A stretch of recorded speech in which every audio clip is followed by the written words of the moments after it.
সারাদিনই মিলাদ মাহফিল নিয়ে ছোট ছোট বাচ্চা নিয়ে হইচই করেছি। এখন রাত্রে বসছিল বয়স্ক ছাত্রদেরকে নিয়ে। কেমন শুক্রিয়া আল্লাহ, শুক্রিয়া যে আমরা অসংখ্য শুক্রিয়া আলহামদুলিল্লাহ। আমরা একটা উসিলায় এই যে নতুন কোরআনের কাউকেই চিনি না আসলে।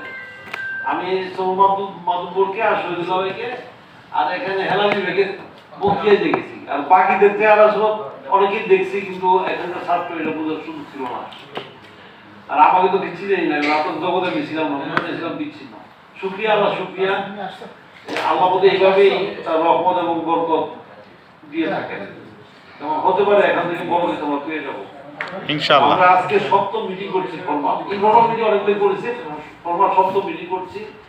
আজকে অনেক ভাই এসছেন যারা ইতিপূর্বে মিটিং এ আসেন নাই, আজকে নতুন এসছেন, তাদেরকে স্বাগত জানাচ্ছি। তো ফরমাল কথা কিন্তু পরে বলবো, আগে ভ্রমণ শুরু করি। পবিত্র কোরআন কারিম থেকে তেলাওয়াতের মাধ্যমে শুরু হচ্ছে। তেলাওয়াত করছেন মাওলানা আবুল খায়ের, মোল্লা নাজমুল হাসান ভাই। জি।